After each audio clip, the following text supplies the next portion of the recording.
하나님께서 오늘 우리에게 주신 말씀은 사도행전 2장 14절에서 24절 말씀입니다.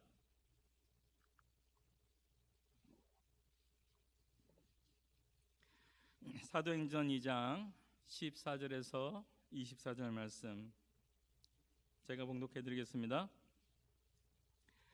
베드로가 11 사도와 같이 서서 소리를 높여 가로되 유대인들과 예루살렘에 사는 모든 사람들아, 이 일을 너희로 알게 할 것이니 내 말에 귀를 기울이라.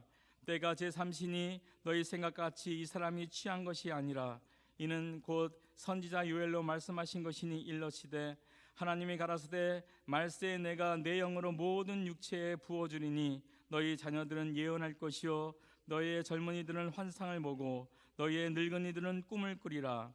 그때 내가 내 영으로 내 남종과 여종들에게 부어주리니 저희가 예언할 것이요 또 내가 위로 하늘에서는 기사와 아래로 땅에서는 징조를 베풀리니 곧 피와 불과 연기로다. 주의 크고 영화로운 날이 이르기 전에 해가 변하여 어두워지고 달이 변하여 피가 되리라. 누구든지 주의 이름을 부르는 자는 구원을 얻으리라 하였느니라. 이스라엘 사람아, 이 말을 들으라. 너희도 아는 바에 하나님께서 나사렛 예수로 큰 권능과 기사와 표적을 너희 가운데서 베푸사 너희 앞에서 그를 증거하셨느니라. 그가 하나님의 정하신 뜻과 미리 하신 대로 내어준 바 되었거늘 너희가 법 없는 자들의 손을 밀어 못 박아 죽였으나 하나님께서 사망의 고통을 풀어 살리셨으니 이는 그가 사망에 매여 있을 수 없음이니라. 아멘. 오늘은 성령이 임하실 때라는 제목으로 함께 은혜를 나누고자 합니다. 우리가 읽지 않았지만 이 앞에는 성령이 기도하는 가운데 임하셔서 마가의 다락방에서 기도하던 120명한테 그들이 각 나라 방언으로 이야기하고 하나님의 큰 일을 말하는 놀라운 일이 벌어졌습니다. 이 오순절 성령의 강림 사건은 교회사에서 볼 때 매우 중요한 사건이에요. 이 사건을 제대로 이해하지 못한다면 우리는 교회의 그 본질 그리고 성격, 기독교의 그 핵심 메시지를 제대로 이해할 수가 없는 것이에요. 우리가 이렇게 오순절 성령 강림을 볼 때는 두 가지 측면에서 접근을 해야 되는 것이에요. 하나는 뭐냐면 사실적인 것, 역사적인 사실로서 우리가 접근해야 되고, 한 가지는 그들이 성령을 통해서 체험한 그 체험적인 측면에서 접근해야 되는 것입니다. 한쪽도 무시해서는 안 되는 것이에요. 우리가 이 두 가지 측면을 모두 중요하게 여겨야 되는데 우선적으로 살펴볼 것은 역사적 측면이에요. 우리가 성령 강림이라 그래서 이 역사적인 사실을 무시하고 체험적인 것만 강조한다면 진정 우리의 진리를 제대로 전달할 수 없게 돼요. 왜냐하면 다른 종교에서도요 이런 개인적인 체험들은 일어나기 때문이에요. 그렇기 때문에 믿지 않는 자에게 우리가 기독교를 소개하고 그들에게 복음을 전할 때는 예수 그리스도를 설명해야 되는 것입니다. 우리의 개인 체험을 강조하지 말고 예수 그리스도에 관한 이야기를 전달해야 된다는 것이에요. 그리고 체험적인 측면에서 볼 때도 우리가 주의해야 될 점이 있습니다. 사도행전 2장 2절에서 3절 보면은 급하고 강한 바람이나 불의 혀가 갈라지는 것 같은 것이 그게 성령이 임하는 모습으로 나옵니다. 근데 이것은 우리가 기억해야 될 건 무엇이냐면은 단지 이렇게 표현되었을 뿐이래. 성령이 임한 그 표시라는 것 뿐이에요. 이 현상에 우리가 신경 쓰면 안 되고요. 성령께서 임하신 그 자체에 우리가 중요함을 둬야 돼요. 때로는 그런 얘기를 많이 듣잖아요. 나도 이런 체험을 했으면 좋겠다. 막 불이 혀같이 막 갈라지는 것이 임하는 것을 좀 보고 뜨거워지고 방언을 하고 이런 현상들을 좀 내가 체험했으면 좋겠다는 생각을 가질 때도 있죠. 그런데요, 체험적으로 가기 시작하면은 건전한 방향으로 갈 수가 없어요. 우리는 무엇보다도 성령이 임했다는 사실에 초점을 두어야 돼요. 그럴 때 우리는 이 사도행전의 2절, 3절에 나온 그 체험뿐이 아니라 다양한 것을 체험합니다. 어떤 사람은 세밀한 음성으로 주님을 만나고, 또 어떤 사람은 치유와 회복으로 성령의 임함을 체험하기도 하고, 어떤 사람은 이러저러한 은사로, 또 어떤 분은 성령의 풍성한 열매로 이렇게 나타나는 것이에요. 중요한 것은 성령을 우리가 인격적으로 만나는 것이죠. 역사적인 면, 체험적인 측면에서 우리가 성령을 이해하고 이제 본문으로 들어갑니다. 성령 강림 이후에 베드로가 설교를 해요. 성령이 임할 때 어떤 일이 벌어지고 또 성령이 오신 그 이유가 뭔지 그것을 우리가 오늘 본문을 통해서 함께 살펴보고 주님 앞에 온전한 모습으로 살아가는 우리 모두가 되길 바랍니다. 첫 번째로, 성령이 임하면 복음이 전해지고 그곳에서는 소동이 일어난다는 것이에요. 성령은 남녀노소 인정, 그리고 신분 여하를 막론하고 모든 사람에게 임했습니다. 그리고 얼마나 성령이 강하게 임했는지 사도행전 2장 6절을 보면 소동이 일어났다고 했어요. 이 소리가 나매 큰 무리가 모여 각각 자기의 방언으로 제자의 말하는 것을 듣고 소동하여라고 되어 있어요. 결국 우리 크리스찬들은 그냥 평범하게 살았으면 좋겠다는 생각을 하지만 평범이 아니라 우리 크리스찬의 삶의 모습은 소동의 연속이라는 것을 우리가 깨달아야 돼요. 예수님이 그러셨잖아요. 예수님이 마태복음 2장 2절에 동방에서부터 온 박사들이 예루살렘에 도착해서 예수님의 탄생을 경배하기 위해서 묻습니다. 그러자 예루살렘이 소동이 일어났다고 되었어요. 예수님이 사역을 시작하자 유대 지도자들과 예루살렘이 소동을 했습니다. 예수님께서 죽기 위해서 예루살렘 성으로 올라갈 때 온 백성들이 모여갖고 소동이 또 일어났어요. 그리고 그분이 십자가에 못 박혀 우리 대신에 죽을 때 온 예루살렘과 온 하늘과 땅이 그때는 소동했다고 되어 있습니다. 예수님이 부활하시고 또 예수님이 이렇게 승천하실 때, 그리고 예수님이 승천하고 성령이 오시자 또 소동이 지금 일어났다고 이야기하는 것이에요. 사도행전 1장부터 12장, 여기는 베드로가 주로 사역을 한 부분이고 13장부터 28장까지는 사도 바울이 주로 사역을 했던 부분이에요. 이들의 사역은 어떠했습니까? 이들 역시 소동이었어요. 사도행전 12장 18절을 보면 날이 새매 군사들은 베드로가 어떻게 됐는지 알지 못하여 적지 않게 소동하니. 베드로도 역시 소동의 역사였어요. 사도 바울 역시 사도행전 17장 5절을 보면 그러나 유대인들은 시기하여 저자의 어떤 괴악한 사람을 데리고 떼를 지어 성을 소동케 하여 야손의 집에 달려가서 저희를 백성에서 끌어내려고 찾았으나, 17장 8절입니다. 무리와 읍장들이 이 말을 듣고 소동하여 19장 23절에는 그때쯤 되어 이도로 인하여 적지 않은 소동이 있었으니, 사도행전 21장 30절 온 성이 소동하여 백성들이 달려와 모여 바울을 잡아 성전 밖으로 끌고 나가니 문들이 곧 닫히더라.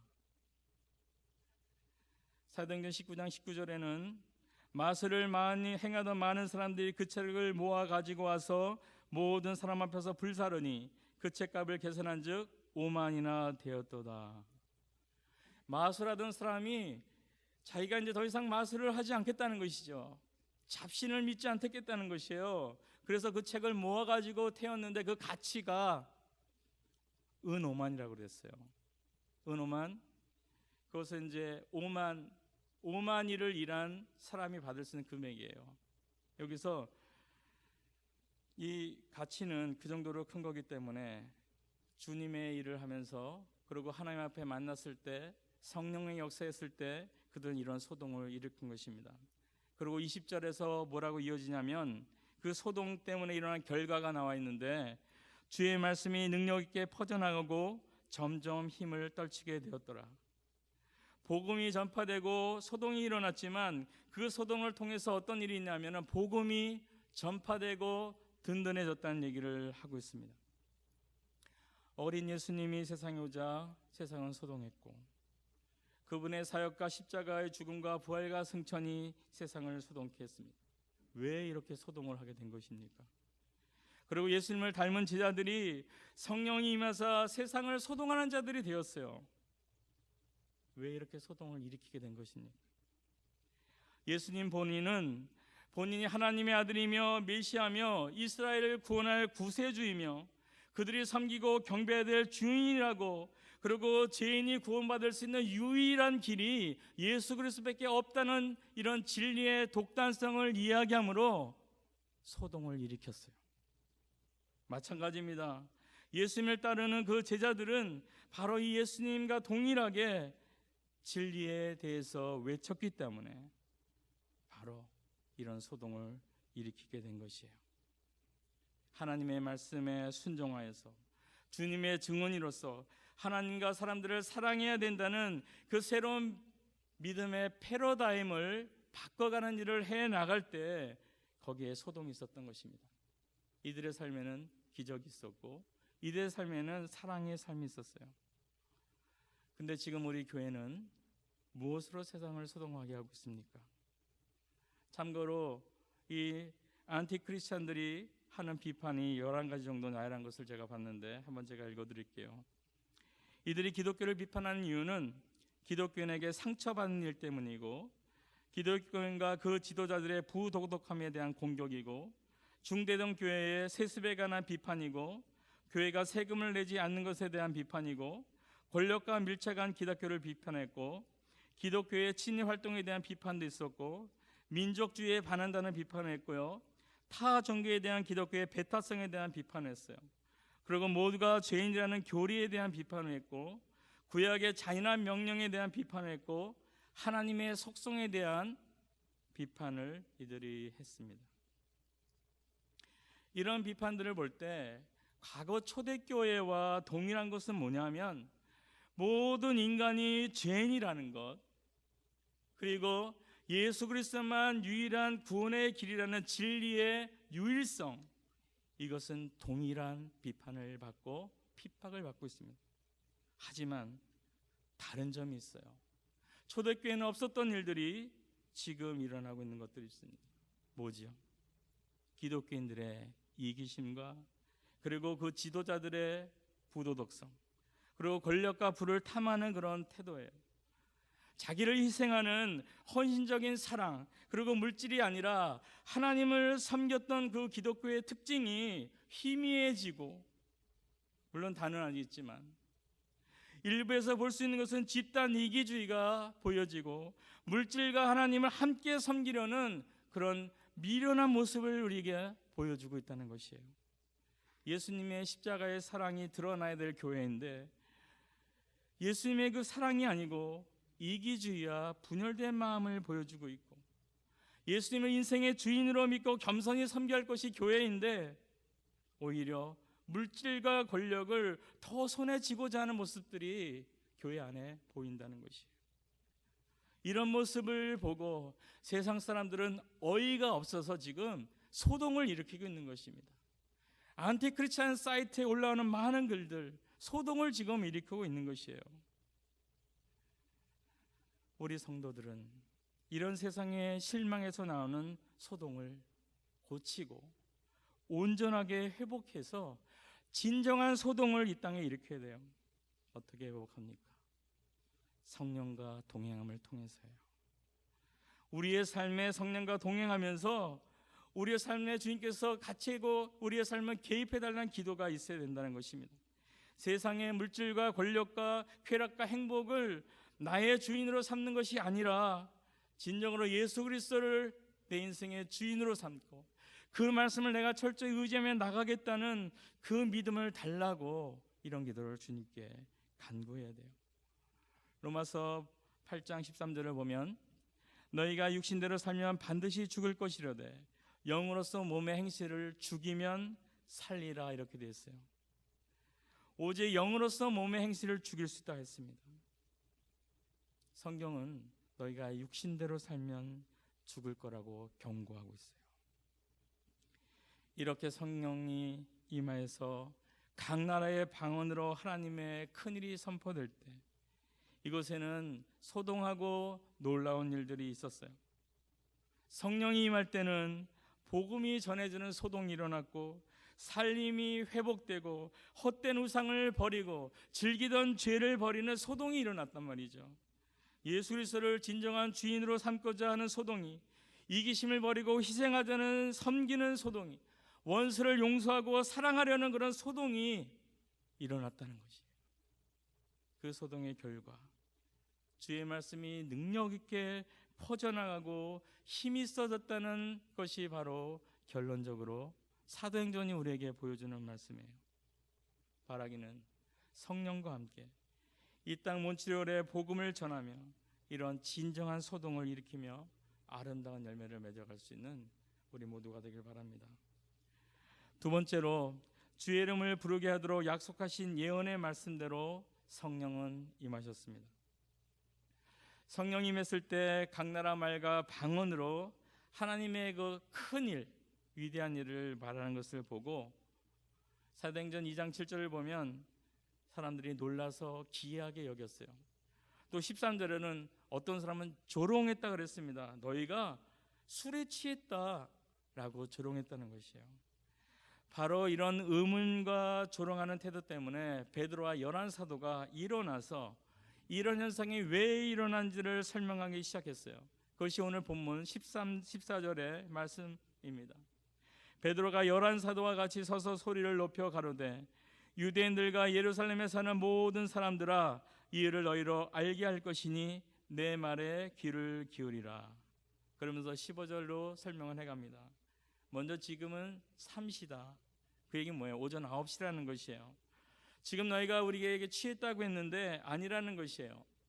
오순절과 같이 이런 기념절기가 있는 날에는 보통 아침 10시까지는 금식을 하는 것이 그 당시에 풍습이었어요. 신앙의 어떤 유태인들의 관습이죠. 10시까지 금식해야 되는데 우리가 무슨 술을 먹었겠느냐라는 얘기예요. 그런 것이 아니고 그들은 베드로는 이어서 16절부터 21절까지 이건 구약 선지자 요엘의 예언의 성취라는 얘기를 하는 것입니다. 요엘이 말세에 성령이 임할 것인데 그 성령이 임함으로 많은 사람들이 새로운 일을 경험할 거라는 그런 예언을 했던 것이에요. 그 약속대로 성령이 임했다는 것입니다. 당시의 유대인들은 이 성령이 올 거란 것을 기대하고 있었어요. 왜냐하면 요엘뿐이 아니고요, 에스겔 선지자도 이런 예언을 했었고 이사야 선지자도 이런 예언을 했었습니다. 성령을 부어주신다는 예언이죠. 그러므로 우리가 지금 베드로가 말하는 초점을 잘 봐야 돼요. 베드로는 오순절 성령 강림 사건을 얘기하면서 체험을 역시 강조하지 않았습니다. 구약에 기록된 예언의 말씀을 지금 상기시켜주고 있는 것이에요. 예수님께서 부활하시고 엠마오로 가는 두 제자를 만났을 때도 예수님은 그들에게 말씀을 풀어서 그리스도가 어떻게 부활할지에 대해서 설명을 해줬습니다. 그들에게 내가 부활한 주다 왜 나를 못 믿냐라고 책망한 것이 아니라 말씀을 풀어줌으로 그들이 스스로 깨달을 수 있도록 해줬다는 것이에요. 베드로를 비롯한 12사도들은 체험보다 어떤 현상보다도 말씀에 초점을 뒀다는 것이에요. 우리의 신앙은 말씀에 뿌리를 두어야 한다는 것이죠. 그렇기 때문에 우리는 항상 베드로전서 1장 10절에서 11절 말씀처럼 주의 말씀을 연구하고 부지런히 살핀 자가 되어야 되는 것이에요. 성령이 오셨는데 그 이유는요, 구원을 협력하기 위해서 오신 것입니다. 성령이 오심으로 예수님의 십자가 사건, 부활의 사건이 비로소 우리에게 효력이 있게 된 것이에요. 성령이 임하지 않았다면 그 누구도 예수님을 주라고 고백할 수가 없는 것이죠. 로마서 8장 9절입니다. 만일 너희 속에 하나님의 영이 거하시면 너희가 육신에 있지 아니하고 영에 있나니 누구든지 그리스도의 영이 없으면 그리스도의 사람이 아니라 했습니다. 그리고 고린도전서 12장 3절에는 그러므로 내가 너에게 알게 하노니 하나님의 영으로 말하는 자는 누구든지 예수를 저주할 자라 하지 않고 또 성령으로 아니하고는 누구든지 예수를 주시라 할 수 없느니라. 성령이 우리의 마음을 열어줬기 때문에 우리가 예수를 주님이라 고백할 수 있게 된 거라시는 거죠. 베드로는 이것을 설명하면서 21절부터 예수님이 어떤 일을 했는지를 이야기하고 있어요. 이스라엘 사람들아 이 말을 들어라. 너희도 아는 바에 하나님께서 나사렛 예수로 큰 권능과 기사와 표적을 너희 가운데서 베푸사 너희 앞에서 그를 증거하였느니라 했어요. 예수님이 행하신 사역에 대해서 지금 이야기를 하고 있습니다. 23절에서는 이 예수님을 너희가 죽였다. 24절에서는 그러나 하나님이 예수님을 살리셨다. 그리고 25절부터 32절까지는 부활하심에 대해서 지금 다윗까지 얘기한 것을 말하면서 증거하고 있는 것입니다. 33절에서는 예수님이 승천하셨다고 말하고 있어요. 베드로는 여기에 강조점을 두고 싶었습니다. 하나님이 오른손으로 예수를 높이심에 그가 약속하신 성령을 하나님께 받아서 너희 보고 듣는 이것을 부어주셨다는 것이에요. 아까 초두에 이들이 의문을 하거나 조롱했던 부분, 그 성령을 지금 하나님께서 부어주셨다는 얘기를 하는 것입니다. 그리고 34절 35절에서 예수님이 승천하셨다는 것을 또 이야기하고 있어요. 그러면서 그가 결론적으로 이야기하는 것은 36절입니다. 그런즉 이스라엘 온 집이 정령 알지니 너희가 십자가에 못 박은 예수를 하나님이 주와 그리스도가 되게 하셨다. 우리는 때로는 성령이 강림하신 것과 예수님의 그 구속의 사역이 마치 관계가 없는 것처럼 생각을 하는데요, 그것이 아니라는 것이에요. 예수님의 사역이 있었고 그 사역을 돕기 위해서 성령이 오셨다는 것이에요. 지금 베드로는 성령 강림을 얘기하면서 결국 높이는 것은 누구예요? 예수 그리스도예요.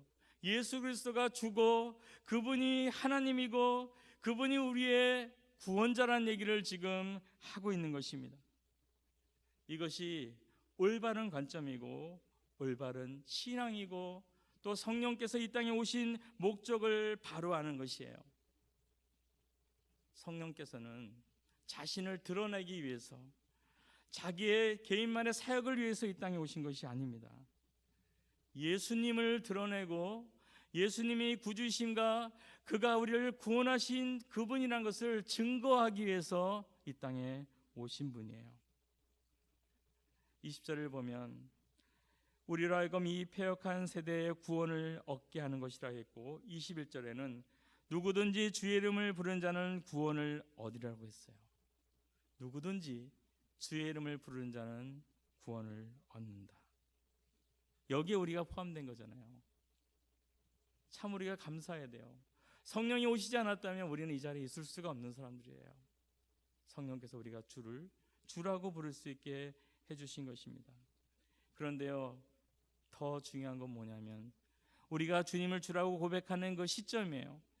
오늘 본문 2장 19절부터 20절을 보면 주의 크고 영화로운 날이라고 나옵니다. 언제예요? 예수님이 재림하셔서 이 땅에 다시 오는 날을 이야기하는 것이에요. 이때는 큰 기사와 징조와 표적이 일어나고 배교가 일어납니다. 예수님을 돌아서는 그 배교가 일어나요. 세상에는 난리와 난리가 겹친다고 되어 있습니다. 지진이 오고 발생하는 그런 날이에요. 해가 변하여 어두워지고 심판이 준비되는 그런 날을 이야기하는 것입니다. 이렇게 하나님의 심판이 임하는 그 시점에서 성령님의 역할은 우리로 주를 부를 수 있게 해준다는 것이에요. 우리가 지금 주를 믿었습니다. 예수님의 심판의 그 자리에서까지 우리가 주님을 주님이라고 고백할 수 있는 그 길로 이끌어 준다는 얘기를 하는 것이에요. 그렇다면 우리들이 해야 될 일은 무엇입니까? 이런 주님을 전하는 것이에요. 진리의 독단성, 진리의 유일성, 예수님만이 오직 하나님께로 갈 수 있는 유일한 길이라는 것을 우리가 전해야 되는 것이에요. 이것이 베드로를 비롯한 12사도의 핵심 설교였습니다. 우리가 이 성령의 사역을 도와서 주와 그리스도이신 예수님을 전할 수 있게 되길 바라요. 우리가 하나 더 생각할 것은 뭐냐면 성령님은 또 각 사람에게 임했다는 것이에요. 왜 각 사람에게 임했을까요? 그냥 교회에 통틀어서 임하면 좋은데, 이 얘기 뭐냐면 구원은 개인적이라는 것을 얘기해요. 다른 사람이 고백하는 것, 우리 어머니의 신앙, 아니면 내가 같이 붙어 다니는 친한 친구의 신앙, 이것은 중요하지 않다는 것입니다. 오직 내가 주님을 믿어야 되는 것이에요. 그리고 마지막 심판날 앞에서도 주님 앞에 우리가 개인적으로 씁니다. 우리가 누구와 같이 쓰는 거 아니에요. 부부가 함께 쓰지 않습니다. 아니면 부모님과 함께 우리가 주님 앞에 쓰는 거 아니에요. 내 개인이 쓰는 것입니다. 그 앞에서 우리가 온전히 인정을 받기 위해서 성령은 개인에게 임한 것이에요. 그리고 성령은 이 개인적으로 임하서 믿음을 갖고 있는 자들을 통하여서 땅 끝까지 이르러서 증인이 되기 위해서 오셨습니다. 구약에서는 선지자들과 같이 특별한 사람에게만 성령을 부어줬어요. 왕들에게 성령을 부어줬습니다. 제사장들에게 성령을 부어줬어요. 일반 평민들한테는 성령이 임하지 않았습니다. 하지만 지금 세대에는 모든 자에게 성령이 임하는 것이에요. 예수를 믿는 모든 자에게 임하여서 그들이 선지자들이 예언했던 그 말씀을 풀어서 전할 수 있는 능력을 주신다는 것입니다. 그리고 늙은 사람처럼, 나이 든 사람처럼 희망이 없는 자에게 꿈을 주는 것이 바로 이 성령이 하시는 일이에요. 그리고 청년들은 세상의 욕망, 그리고 폐악한 세대의 청춘을 낭비하는 그런 청년들이 아니라 정말 환상과 비전을 갖고 젊은 자신의 삶을 자기를 위해서 사용하는 것이 아니라 주와 이웃을 위해서 사용할 수 있는 사람으로 만들어 간다는 얘기를 하는 것이에요. 예수님을 주와 그리스도로 믿고 고백하는 우리 안에 이미 성령은 와 계십니다. 우리가 예수님을 주님이라고 부른다는 사실이 성령이 우리 안에 이미 왔다는 사실이에요. 이런 믿음으로 어떤 환경에서도 주님을 우리의 주인이라고 고백할 수 있는 모두가 되기를 바랍니다. 그래서 우리 삶 가운데서 주의 증인으로서 하루하루 살아갈 수 있는 우리 모두가 되길 바라요. 베드로가 이렇게 얘기했습니다. 너희들이 십자가에 못 박아 죽인 이 예수 그리스도를 하나님께서 주와 그리스도가 되게 하셨다는 복음의 핵심을 선포했어요. 이럴 때 3,000명이 회개하고 주께로 돌아왔습니다. 이런 은혜가 우리에게도 임하여서 우리 생애 가운데 많은 자들을 주께로 이끌어올 수 있는 그런 삶을 살아갈 수 있는 은혜가 우리 가운데 있기를 원합니다. 말씀을 정리합니다. 약속하신 성령이 오셨어요.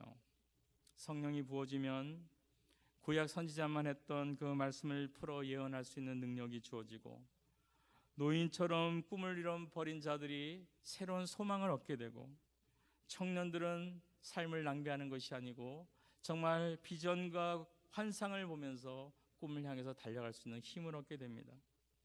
우리가 이렇게 성령이 임했음을 기억하면서 우리 삶 가운데 이런 힘이 있기를 바라겠어요.